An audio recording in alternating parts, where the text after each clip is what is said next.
Avatar: The Way of Water is in theaters with a star-studded cast. Not that you can tell beneath the special effects and bombast. Did these actors get drowned in the spectacle of it all? Warning, spoilers ahead. Audiences have returned to Pandora almost a decade and a half after their first visit to James Cameron's Avatar. The sequel takes place 14 years after the original film, and Jake Sully and Neytiri have a family of both biological and adopted children. Since most of the humans left Pandora, there have been years of peace. Now the RDA has returned, with Colonel Miles Quaritch revived in the form of a Na'vi avatar. It's complicated. Earth is dying, and there are riches to exploit here.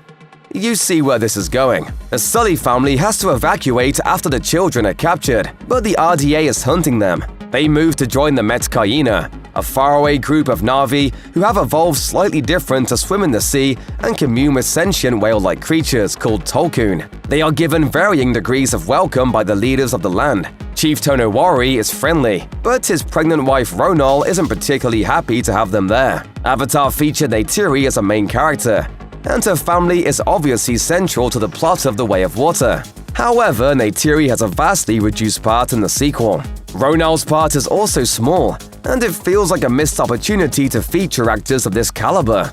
What happened? You are very hard on them. I'm their father. It's my job. Let's start with Ronal. We've all been reading stories about how Kate Winslet learned to freedive and hold her breath underwater for 7 minutes and 15 seconds. That's an incredible feat and mind-blowing to think about. Ronal herself makes a much smaller impression. Her part seems to consist of grumbling at the Sullys, getting mad at the humans who use signs to heal Kiri because it's not traditional medicine, and snarling at enemies and her kids. We never learn who she is as a person and what she cares for other than her bonded Tolkun.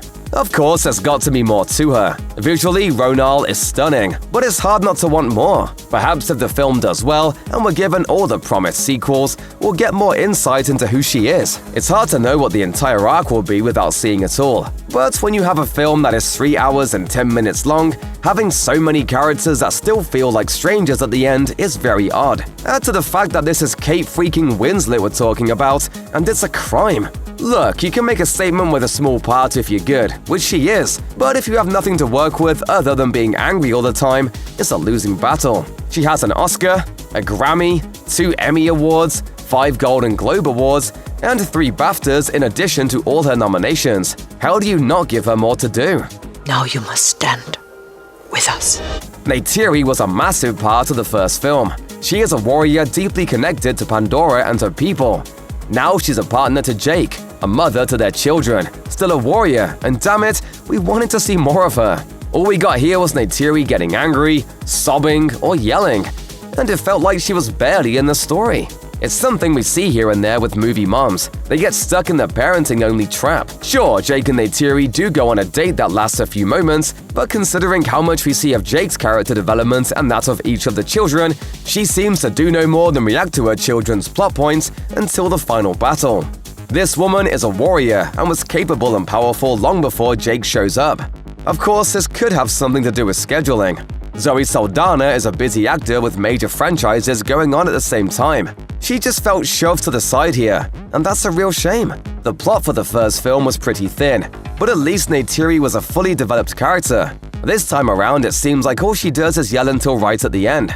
Perhaps future films will give her more of a chance to shine. At least we can hope.